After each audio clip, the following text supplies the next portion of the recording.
What's going on, everybody? Sorry I've been a little MIA. This cold weather has been slowing me down.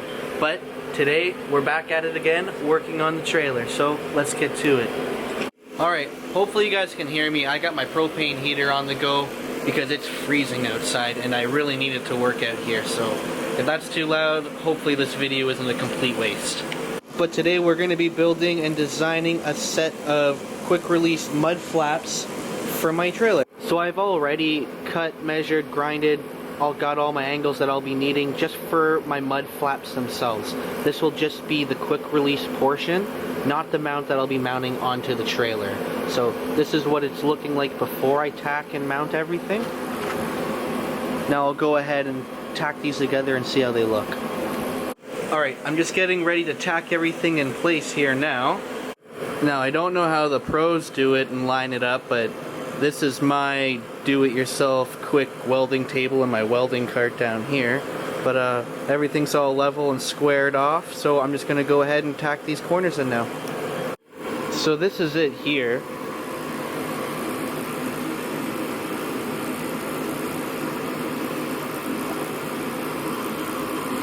This is just a rough, I still have lots of cleaning up on it to do, a couple corners here and there, but sorry for the darkness.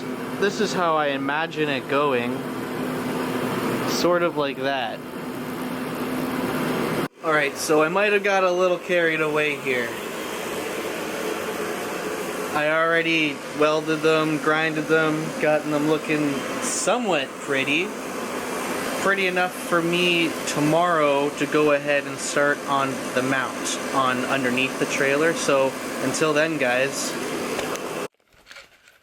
welcome back to day 2. It's a little bit later into the afternoon because I've been working on this kind of all morning. Since I've been up, I've already got the mount on the trailer all ready to go. I'll show you guys what I've done here. So this morning I went out and got a piece of perforated steel here, and then I mounted 1, 2, and 3. I bolted those mounts to the bottom of the frame, and then I tacked the steel to those 3 mounts. That way, if I do want to remove this, I can just take off those. I have 4 bolts, 2 in the middle, 1 on both sides. I can just take those 4 bolts off and remove it if I don't end up liking it.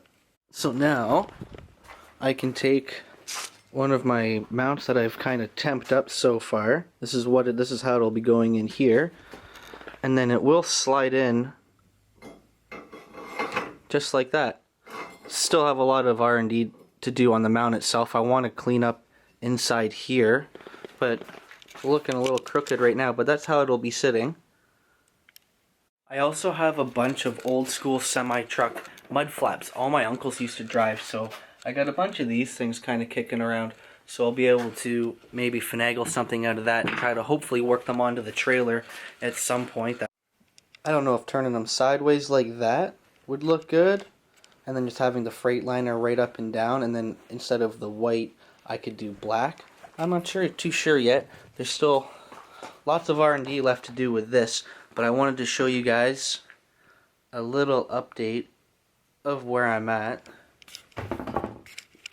I know it's been quite a while since I've been able to last update you guys on the trailer. Like since then, I've gotten even bigger tires and newer wheels for it. So it's just it's just a process. A lot of it I don't record. It's small odds and end things. I'll be working on it for maybe an hour one day, and then like today, I've probably put in maybe 10 hours on this so far. So it's all due in time, right? So with that, I'm going to wrap up today's video. It's not the end of building these mud flaps, but it's just the end of the video. I get a little bit more done when I'm not going back and forth between the camera, but I will definitely give you an update when I'm all finished. Also wanted to give a thanks to, the couple of people that are watching this and everybody on the forums that have been helping me along my way into doing this. This is my first time ever fabricating a trailer, so all the help I can get is definitely much appreciated. So yeah, if you kept around this long, follow my builds at ThatWhiteJK on Instagram, and peace out everybody, appreciate it.